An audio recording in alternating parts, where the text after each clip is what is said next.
अस्सलाम वालेकुम। 24 दिसंबर 1979 को सोवियत यूनियन की फ़ौज अफ़गानिस्तान में दाखिल हुई तो इससे कुछ पहले ही पाकिस्तान में मुजाहिदीन की तरबियत का सिलसिला शुरू हो चुका था। उसकी वजह यह थी कि अफ़गानिस्तान के साबिक़ सदर नूर मोहम्मद तराकई की कम्युनिस्ट इस्लाहात की वजह से इस्लाम पसंद क़ुव्वतों ने बाकायदा हथियार उठा लिए थे। ये हथियार अमरीका की तरफ से पाकिस्तान के ज़रिए अफ़गानिस्तान के अंदर भेजे जा रहे थे। जब सोवियत यूनियन ने अफ़गानिस्तान पर मुसल्लत की गई कम्युनिस्ट हुकूमत को बचाने के लिए अपनी फ़ौजें दाखिल कर दी तो मुल्क में जारी मुसल्लह जद्दोजहद का रुख सोवियत यूनियन की तरफ हो गया। उस वक्त अमेरिका के सदर जिमी कार्टर थे, जिन्होंने CIA को मुजाहिदीन तैयार करने का हुक्म पहले से ही दे रखा था और तरबियत का ये प्रोग्राम ऑपरेशन साइक्लोन के नाम से जारी था। सोवियत हमले के बाद इस ऑपरेशन में तेज़ी आ गई।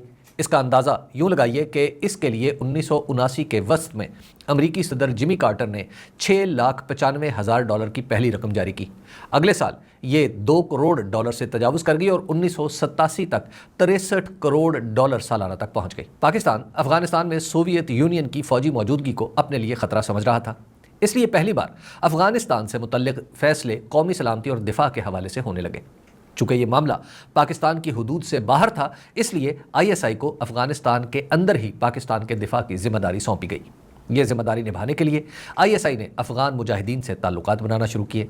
इन ताल्लुकात की खासियत ये थी कि इनमें ISI की हैसियत देने वाले की थी और मुजाहिदीन लेने वाले थे।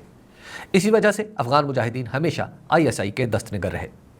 सोवियत यूनियन की मौजूदगी में अफ़गानिस्तान पाकिस्तान के लिए एक दिफाई मसला था। सोवियत यूनियन के इनखला के बाद उसूलन इसे वापस सियासत के ज़रिए हल किया जाना चाहिए था, लेकिन ऐसा ना हो सका। मोहतरमा बेनज़ीर भुट्टो और जनाब नवाज शरीफ की यके बाद दीगरे आने जाने वाली हुकूमतों में इस मसले की तफ़हीम थी, ना इसे हल करने की सलाहियत। सियासी मैदान में सिर्फ जमात इस्लामी थी जो अफ़गानिस्तान पर वाज़ेह मौक़िफ़ रखती थी, लेकिन यह मौक़िफ़ भी दरअसल दिफाई निज़ाम से ही पैदा हुआ था। अफ़गानिस्तान में 1990 की दिहाई की खाना जंगी ने इस मसले की फ़ौजी अहमियत को बढ़ा दिया और जब तालिबान अफ़गानिस्तान पर काबिज़ हुए तो मोहतरमा बेनज़ीर भुट्टो की हुकूमत ने भी इसे खालिस्तन फ़ौजी हवाले से ही देखा। नवाज शरीफ की दूसरी हुकूमत में इसकी हैसियत बदलने का मौका बना, लेकिन 2001 में अमेरिका के अफ़गानिस्तान पर हमले के बाद ये एक बार फिर खालिस्तन फ़ौजी मसला बन गया। सोवियत यूनियन और अमेरिका दोनों के अफ़गानिस्तान पर हमले की वजह से पाकिस्तान दहशतगर्दी का निशाना बना, यूँ दहशतगर्दी भी एक दिफाई मामला बन गई। 1980 की दिहाई के अफ़गान मुजाहिदीन के मुकाबले में 1990 की दिहाई के दूसरे निस्फ में जन्म लेने वाले तालिबान हर हवाले से मुख्तलिफ थे। तालिबान तहरीक के बानी मुल्ला उमर ने अपनी तंजीम को इस कदर मजबूत बना दिया था कि इसे तोड़ना तो दूर की बात, इसमें खुफिया इदारों की नकब लगना भी मुश्किल था। 1979 के बाद से तालिबान की पहली हुकूमत के क़याम तक अफ़गानिस्तान में सऊदी, पाकिस्तानी और अमरीकी खुफिया इदारों का असर रसूख गैर मामूली था। तालिबान कंधार और हरात पर कब्ज़े तक अमलन इन तमाम खुफिया इदारों के असर रसूख से बाहर थे। हरात पर कब्ज़े के बाद ही उनकी तरफ तवज्जो हुई। उसके बाद उन्हें सऊदी और पाकिस्तानी मदद मैसर आई। मुजाहिदीन के तजर्बे की रोशनी में उन्हें भी इमदाद का खूगर समझा गया, लेकिन इस तासुर को पहला झटका 1996 में लगा जब दोस्तों के मना करने के बावजूद काबुल पर कब्ज़े के बाद तालिबान जंगजुओं ने साबिक़ अफ़गान सदर डॉक्टर नजीबुल्लाह को अक़वाम मुत्तहिदा के मकामी दफ्तर से निकाल कर कत्ल किया। इसी तरह 1998 में सऊदी अरब की खुफिया एजेंसी के सरबराह शहजादा तुर्की अल फैसल ने मुल्ला उमर से उसामा बिन लादन को सऊदी अरब के हवाले करने के लिए कहा तो उन्होंने पहले बात मानने का तासुर दिया, लेकिन बाद में साफ इनकार कर दिया। मुल्ला उमर का कहना था कि सऊदी अरब को उसामा बिन लादन से बातचीत करनी चाहिए, ना कि अमेरिका की बात मानकर इसे गिरफ्तार किया जाए। तुर्की अल फैसल से मुल्ला उमर की गुफ्तगू कंधार में हुई थी। जब मुल्ला उमर उनके समझाने पर भी नहीं समझे तो तुर्की अल फैसल ने वहाँ से रुखसत होते हुए कहा, आप अपना नुकसान करेंगे और हमारा भी। इसी तरह न्यूयॉर्क वर्ल्ड ट्रेड सेंटर की दहशतगर्दी के वाक़े के बाद पाकिस्तान की तरफ से उलमा भी भेजे गए ताकि वो मुल्ला उमर को उसामा बिन लादन की हवालगी के लिए कायल कर सकें, मगर इसका भी कोई फ़ायदा नहीं हुआ। मुल्ला उमर के दौरे हुकूमत में अफ़गानिस्तान गुर्बत की चक्की में पिस रहा था और दुनिया उन्हें इमदाद भी देना चाहती थी, लेकिन उन्होंने खुद साख्ता उसूलों को इमदाद पर तरजीह दी।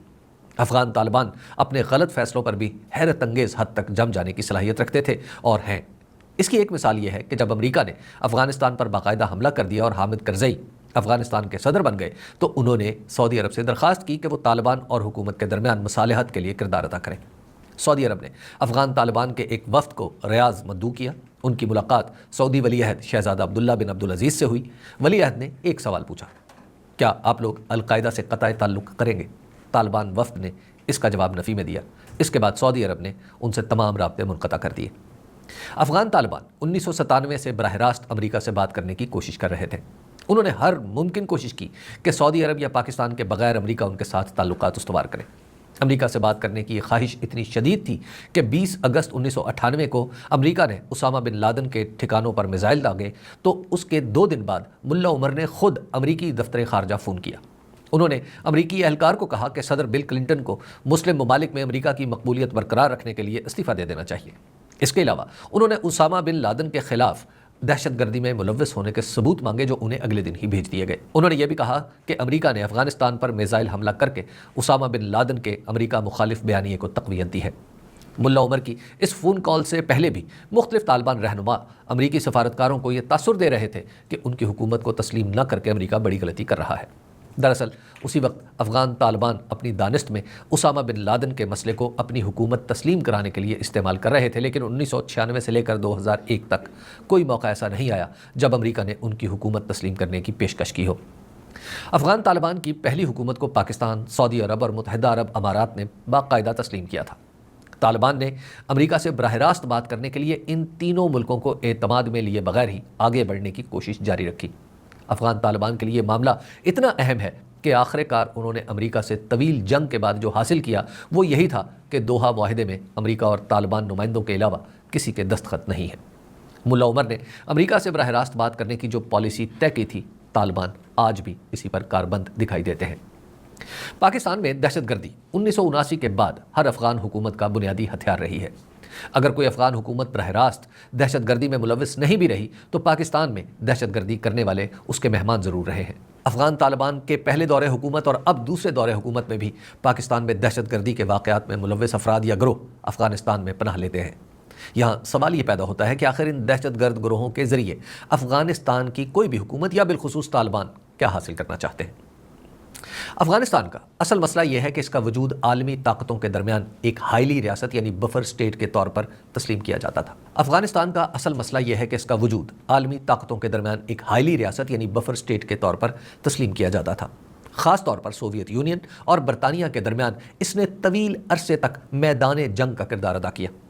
دوسری جنگ عظیم کے بعد امریکہ نے برطانیہ کی جگہ لے لی تو افغانستان سوویت یونین اور امریکہ کے درمیان کشمکش کا میدان بن گیا۔ پاکستان چونکہ تاج برطانیہ کا اس علاقے میں وارث تھا، اس لیے پاکستان کے فطری مفادات وہی رہے جو برطانیہ یا امریکہ کے تھے۔ 1989 میں سوویت یونین کے انہدام کے بعد عملاً جنوبی ایشیا میں وہ تصادم ختم ہو چکا ہے جس کا میدان افغانستان ہوا کرتا تھا۔ افغانستان کی افادیت ختم ہونے کے بعد اصولی طور پر اس علاقے اور آبادی کا مناسب بندوبست ضروری تھا جو نہ ہو سکا۔ اسے محض بیکار سمجھ کر چھوڑ دیا گیا اور نتیجتاً یہ دہشت گردی کا مرکز بن گیا۔ دوسرا پہلو اس مسئلے کا یہ ہے کہ افغانستان کو ایک ایسے بیانیے کی ضرورت ہے جو اسے متحد رکھ سکے۔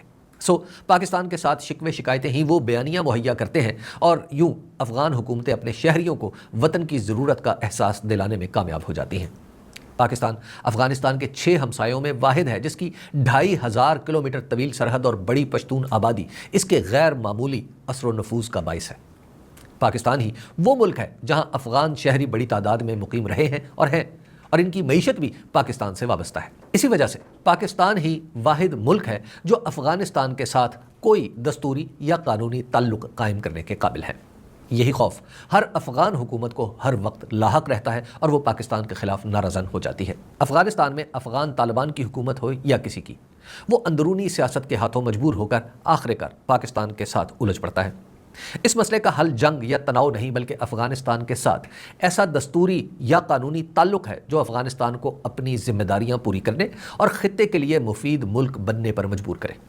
اگر پاکستان کے پاس یہ صلاحیت ہے کہ وہ بحیرہ عرب کے پار سعودی عرب کو تحفظ فراہم کر سکتا ہے تو حفاظت کی یہ چھتری وسطی ایشیا میں افغان سرحد آمو دریا تک بھی پھیل سکتی ہے۔ یہ ایسا کام ہے جو دنوں یا ہفتوں میں نہیں ہوگا۔ اس کے لیے سیاسی اتفاق رائے اور مسلسل مکالمے کی ضرورت ہے جو پہلے پاکستان کو اپنے اندر کرنا پڑے گا۔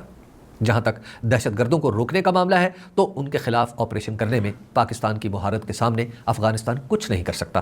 یہ کام بغیر اعلان جنگ کے بھی جاری رہ سکتا ہے۔ چینی حکیم سن ٹزو کا قول ہے کہ بہترین جنگ وہ ہے جو بغیر لڑے جیت لی جائے۔ ہمیں افغانستان کے ساتھ وہی جنگ کرنی چاہیے جس میں لڑے بغیر فتح حاصل ہونے کے امکانات ہوں۔ اس کے لیے ابتدائی ضرورت صرف بڑی اور واضح سوچ ہے، اور یہ یاد رکھنا ہے کہ افغانستان کو ہم نے اپنے 50 سال اور بے پناہ سرمایہ بھی دیا ہے۔ شکریہ۔